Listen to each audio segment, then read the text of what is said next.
Hi there, folks, and welcome to the Quarantine Gigs number 8. That was welcome to the Quarantine Gigs number 8. Here myself, this is Jimi Shandrix, by the way, just in case you don't recognise me, the famous leader of the even more famous band named after him, the Sensational Jimi Shandrix Experience. Did I say sensational? Yes, the Sensational Jimi Shandrix Experience. And here with me today, once again, is my trusty co-host. Look at what a good little pup he is, with his very own handmade doggy face mask, because we're taking no chances here. Yep.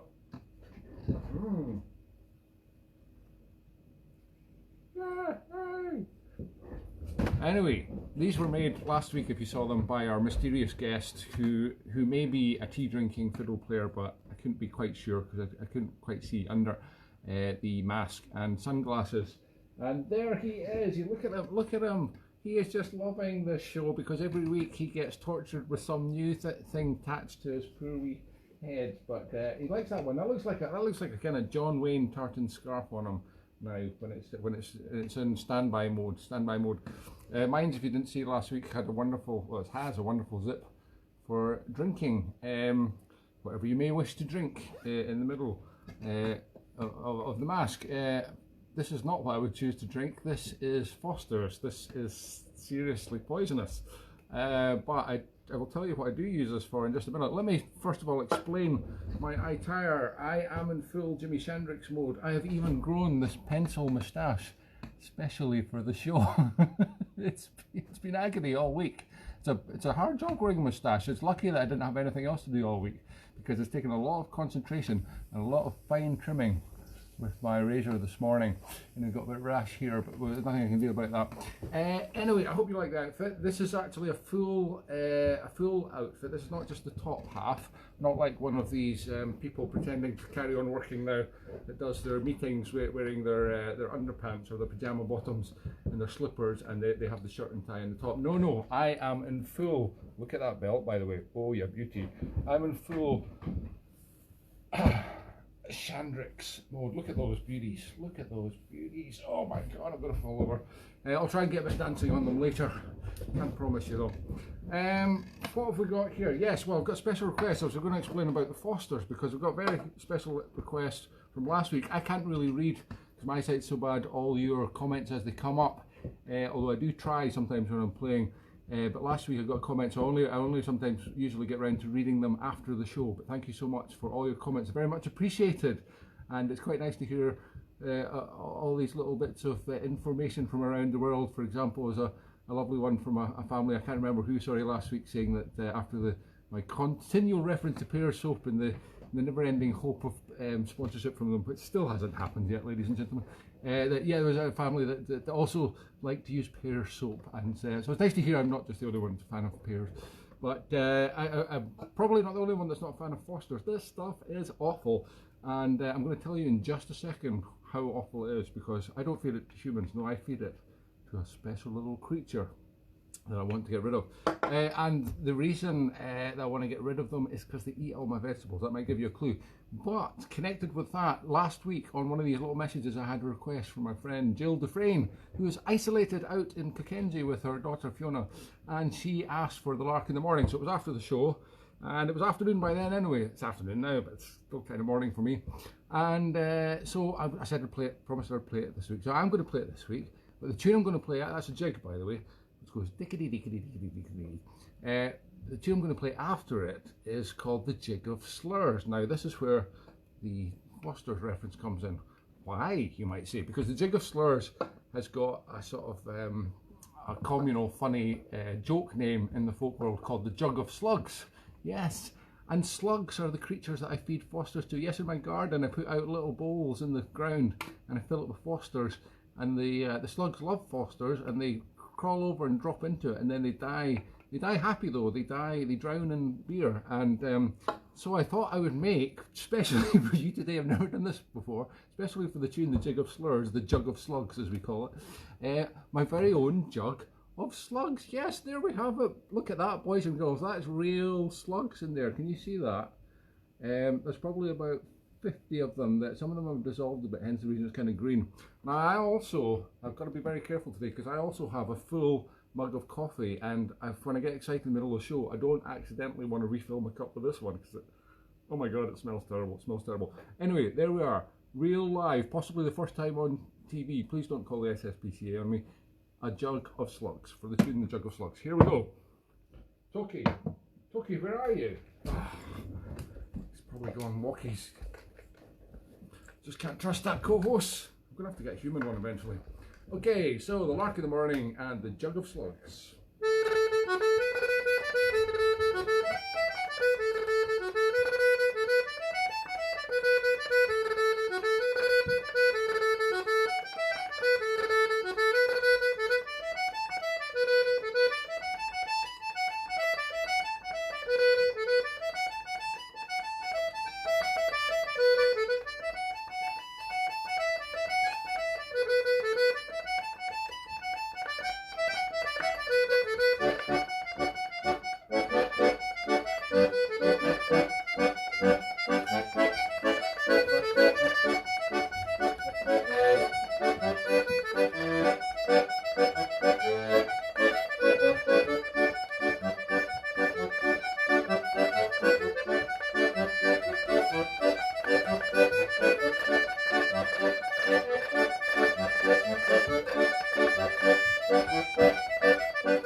This is the jig of slurs, or the jug of slugs.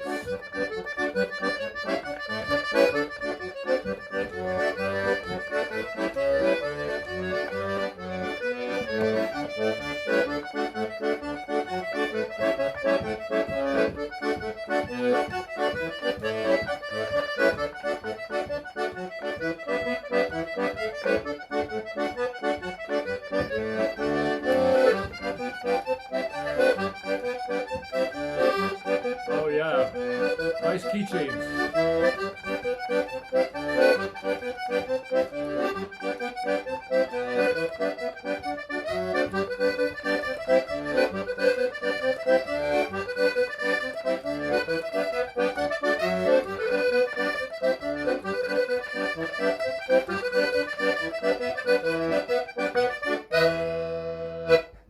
I don't know if you could fully appreciate my platform shoes. It's not the easiest screen to show them on, but if I perhaps put them here, that's there you get the full. I'll try and balance on the couch here. Look at those beauties. Absolutely, it's very how difficult do you think it is to get size 12 white platforms. Well, I managed it. Not recently. I've done before because this is the outfit I wear usually in Mcneil when I'm doing my spot as my alter ego Jimi Shandrix. Most regularly in the Prince Street Gardens for the Ceilidh under the castle in recent years, but usually something to do with Edinburgh's Mcneil. Whether it will happen this year or not, we do not know, of course, but always keep our fingers crossed. Anyway, hope you enjoyed the jug of slugs. Look at that. Oh, look, let the sunlight come to it. Look at that beautiful green. That's what happens if you take 50 slugs and a can of Foster's beer, folks. It's full of vitamins, but I'm not going to go for it. I'll just stick with the vitamin C tablet every morning. Now, what's next? Oh yes, I'm going to play everything today from the Ceilidh band, the Sensational Jimi Shandrix Experience. I know I've probably shown you these before, but there is the back to front cover of the most recent album, Covidceilidh. It's a play on Foxy Lady, Covidceilidh. And this is the original one, which is actually out of print now, which is called Electric Landlady, which was, I know, before you all write in or message me saying Kirsty MacColl had an album in 1991 with the same name. Yes, but it was too good a title not to use again. So lots of fantastic tunes on these, and I'm going to play you some of them right now. This is the Military Two-Step set, which starts with a wonderful tune called MacLeod of Mull, written by Donald MacLeod, Pipe Major Donald MacLeod, very famous piper, who wrote it for a very famous accordion player, Bobby MacLeod, who comes from Tobermory in Mull, or came from Tobermory in Mull. He's no longer with us, sadly. And the next tune is called The Heights of Casino, a tune from the war. And the third tune, the final tune, is called Jeannie Mocklin. Here we go. Oh, victory in Europe Day this week. Shame that couldn't have a big parade, but it's nice to see all the celebrations that did take place on the TV.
Spectacular. I actually caught that as it fell off the shelf. I'm going to carry on with the tune as soon as I get it stable. I'm going to have to pump up the action a bit. There we go. That'll have to do for just now. Sorry about that, folks. I thought gaffer tape was stronger than that.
Well, it's all happening today. That's the first time in 8 shows. Yes, I think this is show number 8, amazingly. I think that's the first time in 8 shows that the actual phone has collapsed. remember when I first started this, I had a little stand. Well, I did order a new one on the internet, but like everything almost on the internet, it's taking ages to come. So in the meantime, I'm using the musician's favourite assistant, yes, gaffer tape. And of course, if gaffer tape doesn't solve your problem, use more gaffer tape. It's simple. Anyway, obviously didn't use enough gaffer tape on that, but I have now taped it again, hopefully not over the camera. No, mustn't have done that, because you can still see me. I can still see myself. If only my little pal Toki, my co-host, had been here, if he hadn't been such an unfaithful little doggy friend, he could have come up and put his little paw just here. Just put your paw here, Toki, and hold the camera in place. But no, he's not here, so I've had to rely on gaffer tape. Yes, I've had to rely on myself a wee bit in the last few weeks. It's been tough, I can tell you. All these jobs that other people do for you that you take for granted. Well, don't take for granted, but you don't realise quite how much work people put in for you. For example, just before the show, I had to put a safety pin through this very sleeve, because it's a lovely shirt and I wear it quite a lot, believe it or not. Fashion police, don't say anything. But I keep losing buttons. I can understand the ones that pop off the middle of my trousers. That happens all the time, because we've got a little bit of a increasing and decreasing, well, mostly increasing tummy. But these, I don't know, I'm getting fat wrists. I don't know why the buttons keep popping off this.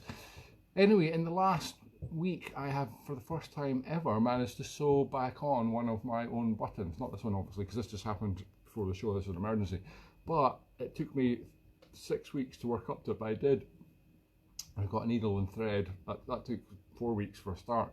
And it was the most bent, sort of wiggly, wobbly needle that it's the only one I could find. And I actually sewed the button back on, and it was a huge feeling of accomplishment. But of course, it took 3 hours. It was painstaking. Normally, there's a wonderful chap. I think he's Polish. He's called Darek. That's Darek, not Dalek. Darek, round the corner. He's got a little shop called Zip City round the corner from me. It's a bright yellow sign, and he has bright yellow plastic bags that you put your clothes in when he comes back to you. In Tollcross, round the junction there. He's a fantastic guy. And he's always sewing buttons back on for me. Sometimes he doesn't even charge me. Sometimes I have to force pound coins on him for doing that. Anyway, he's going to get more than a pound coin next time when I discovered how hard it is. I think he uses a machine to do it now. Anyway, I know you're not here to hear about sewing buttons back on, but it's amazing what you learn in these shows, isn't it? Now, we're going to play our next set, which is Dashing White Sergeant. This is a set I've been playing for years. Dashing White Sergeant's a tune I've heard myself play it a million times, never mind other people playing it a time, but still such a fantastic tune. That's followed by John Mcneil, Big John Mcneil, which was written by the famous fiddler from Aberdeenshire called Peter Milne, who was known as the Tarland Minstrel because he came from the village of Tarland in Aberdeenshire. And despite the fact he was a great fiddle player, like many of us no doubt will, he died a pauper. He died in poverty and in obscurity. And he was buried in a pauper's grave with several others. Apparently it's the second body from the top, but nobody stuck down to check. Anyway, very nicely, a friend of mine, Paul Anderson, who's also a very famous fiddler, who's still alive thankfully, over there, arranged a few years ago a ceremony to put a headstone on the grave. So now the Tarland Minstrel has a proper headstone, so that's lovely. Anyway, it's a very popular tune. Those of you who play music will of course recognise it as John Mcneil, or Big John Mcneil as they call it, in Cape Breton, where they thought that they'd written it, as Cape Bretonners do. No, we wrote it, yes, you stole it. And that's followed by the Bogadach, which was written by another famous fiddle player called Neil Gow, who is incredibly famous, also dead for a long time, and comes from the village of Inver in Perthshire. And my very good friend Pete Clark, who I've mentioned before many times in the show, who lives now in Logierate, just along the road from Inver, he organises every year the Neil Gow Festival, which sadly just got cancelled just as all this crazy virus stuff happened this year for the first time ever. And there's actually a statue that's being made, a life-size statue of Neil Gow, that's going to be put in Dunkeld, where they hold the festival every year, to celebrate the works of the great man. Like when I say life-size, he's been dead for 200 years, so they took a rough guess. About that size. Anyway, I've seen pictures of the statue in process, and it looks fantastic, so we're looking forward to that. What was I saying? Oh yes, and then the last tune in this Dashing White Sergeant set I don't know if there'll be enough time to play it after all this garble. Is Neil Dickey tune. Neil Dickey's a piper from Canada, the original kitchen piper, called The Clumsy Lover. Brilliant name, brilliant tune. Here we go.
Yes, I normally played the Bogarach, the tune in the middle, a little bit longer, but I thought, let's keep it short and sweet for the show.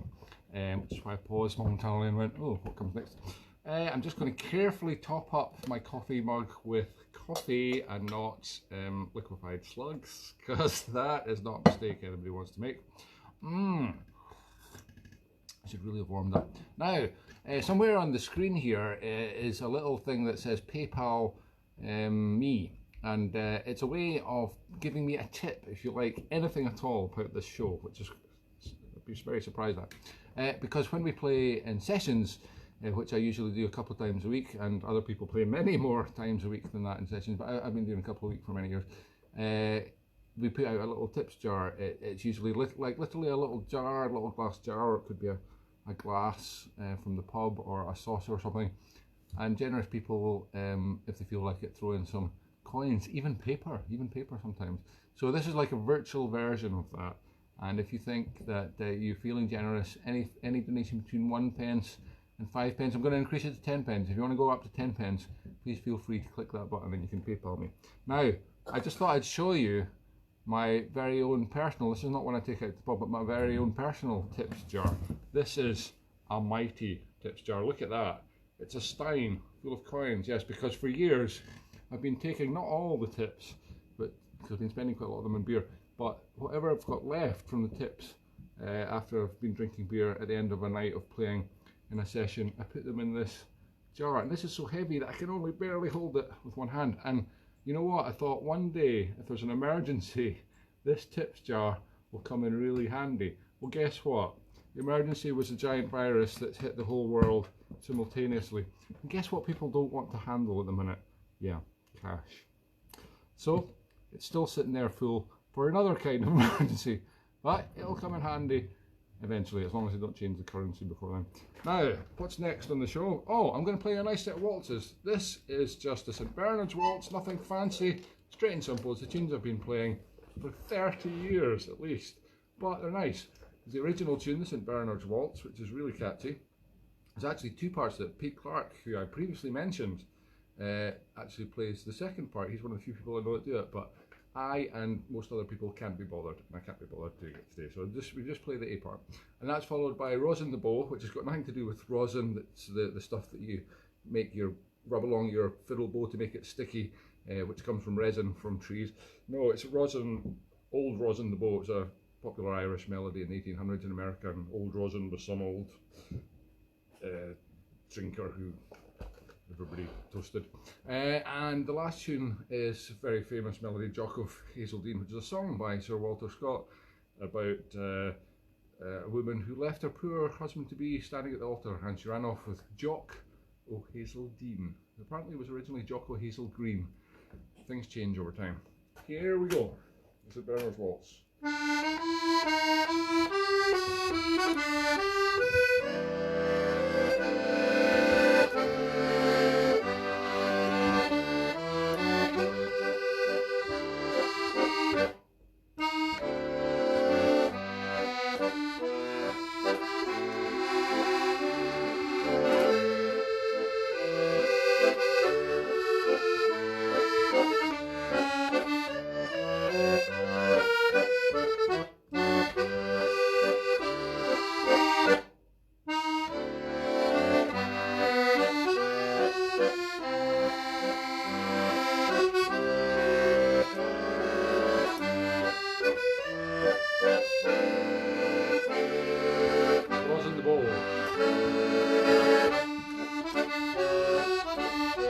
Time for some leg swinging.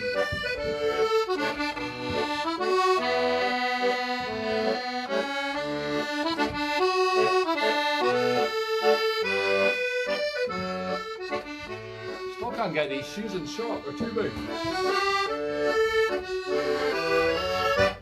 Go further back.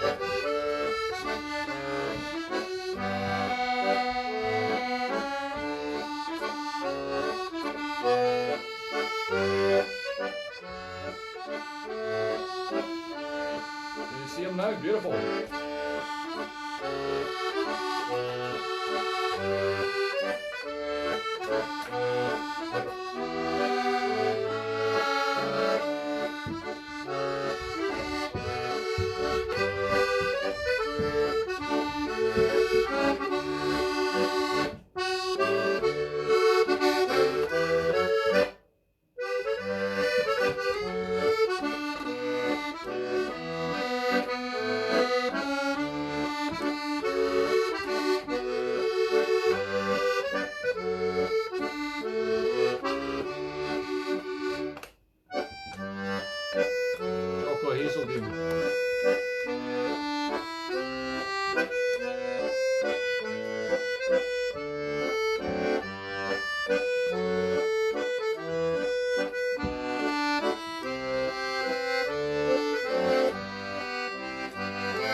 Ah, beautiful. That was the St. Bernard's Waltz set. In fact, that was my St.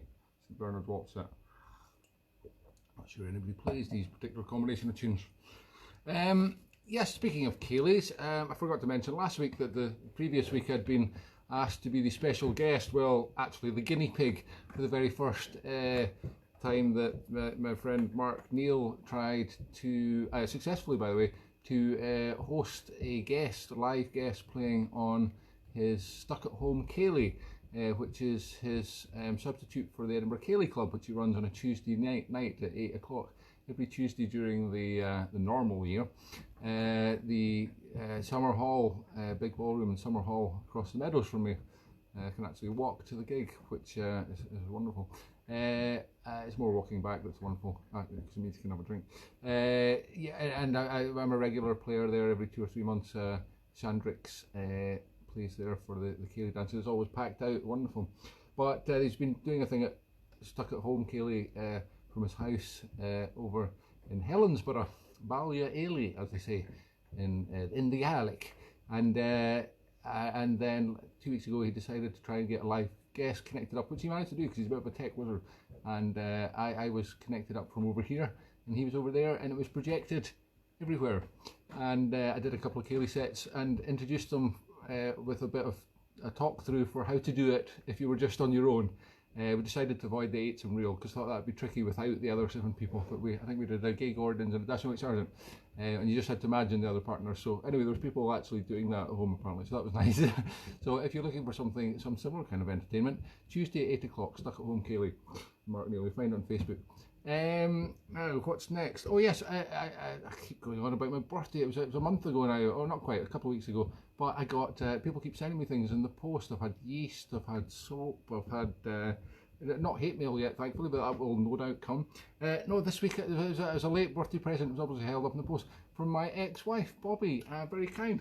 Look at this, speaking of jugs, it's a lovely plastic jug, and no, this is not for putting your orange juice in. This is if you're driving long distances and you get caught short. And that is very handy for me because I've got diabetes and I'm always getting caught short. So I'm going to keep that in the car. Thank you very much, Bobby. It's very kind of you. Now, what's next? We've got the Highland Scottish coming up next. Highland Scottish. And it's a wonderful dance. The first tune is called... Oh, God, it's happened again. Sorry about that. I hope that wasn't too sore for you all. I can't believe this. It's all going wrong today. Toki, where are you? I need you. I need your little paw to hold this phone up. The first tune is called Ashley's Strasbourg, which was written by the amazing fiddle player and hilariously funny Alan Henderson, who is doing his own brilliant stuff on the internet at the minute. Check him out. And a wonderful tune followed by the Braes of Mar, which is a very traditional tune, which sounds a bit strange when you go into it from the very cool Ashley's Strasbourg, but I like it. And they are followed by, I couldn't do a show without mentioning my good friend Gavin Marwick every week. I always find some way to mention him. Gavin wrote the last 2 tunes, and Gavin Marwick, a wonderful fiddler, played in Burach for many years as well. And the 2 tunes are called The Ranach, named after Ranach Moor, and Dundas Castle, which is castle just between Kirkliston, the village I come from, just beyond Edinburgh Airport, and Queensferry. And actually, bizarrely, I had an interview for an acting job there many years ago. It was to be the part of Jesus. Can you believe it? Well, strangely, I didn't get it, but I did go and see the finished production, which was an amazing version of the Passion play with 100 actors outdoors in Dundas Estate around the castle. All these beautiful massive rhododendron bushes and ponds and stuff, and it's absolutely fantastic play. I really enjoyed it. Anyway, I was a little bit sad not to get the main role, but then hardly surprising. Accordion player, Jesus, Jesus, no. Here we go, the Highland Scottish.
Scottish. Scottish means that's Scottish dance actually. It was a dance done on the continent which eventually worked its way over to Scotland itself, but it's still called the Scottish, which is kind of strange. But anyway, there you go. It's very difficult to pronounce as well if you had a couple of pints on stage. Highlands. Can you take partners for the Highland? Can you take partners for the next dance, please? Now, I've mentioned the PayPal tips jar. Yes, the virtual tips jar. Here's what a real tips jar looks like when it's full. Ooh, look at that. There's probably about 100 quid in there. Yes, virtual tips jar somewhere on the screen. I didn't put the Brechin All Records, my record company, Brechin All Records web address on today because I thought it might just confuse people. But if you're interested in buying a hard copy of a CD, yes, we still sell hard copies, and the post box is just at the end of the street, so it's no trouble at all to go out and post you one. There's a huge selection of CDs if you go to brechinallrecords.com, and they're all $10.99, $11.99, I don't know. Anything will do. What was I going to say? Oh yes, with every CD purchased this week only, we are giving away a free bottle of bleach. Yes, other brands are available. Yes, don't do what Donald Trump advised for this. Just use it for cleaning your toilet and stuff. Yes, we're going to call it, in fact, the instead of toilet duck, we're going to call it the Donald Duck free gift. The Donald Trump duck free gift of bleach with every CD. One CD, one bottle of bleach. That's generous. I can't believe the time. I've not even got halfway through my set. I think we might have to invite Jimi Shandrix back on again another week. I'm also running out of costumes anyway. So I haven't got through half of this, but I'm going to finish with a wee set of hornpipes I play for a Canadian barn dance for all you Canadians out there. And it's called Tambane's Lum and Helen Blackman Brand, a couple of fantastic traditional tunes. Just before that though, I would like to wish my very good friend in Sweden, Jimmy Johansson, or Jimmy Jimmy Johnson, as we say. A happy 44th birthday. Happy birthday, Jimmy. It's his birthday today, and he'll be celebrating it, no doubt, with that stinking, rotting, fermented herring that they love to eat over there. And you get it out of a tin. The tin sort of explodes when you puncture it with a can opener, and all the juice flies out, and then you eat it tastes very much like a jug of slugs. Actually, I've not tasted a jug of slugs, but I have tasted the herring, and it's very much what you would imagine a jug of slugs would taste like. But it'll be washing it down, no doubt, with some homemade cider, which is very good at making, and some glug, which is very expensive. It's not very expensive, it's very alcoholic liquor that they have in Sweden. Anyway, happy birthday, Jimmy. I better get on with the last set because there's only 3 minutes to go, and then they cut me off.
I got through another show number 8. Yes, we're all done here. Thank you so much for watching. I'll be here same time next week with some other equally ridiculous costume on, and yes, I'm afraid so, an accordion, maybe even a pet dog. He's so unreliable. Thank you. Goodbye. Well, thank goodness another show's over. I can get these things off because and now I know how wee Nicola Sturgeon feels coming out every day for that briefing with these high heels on. Good grief, the poor woman. Her feet must be nipping her. Oh my God, that's still on again. I don't believe it.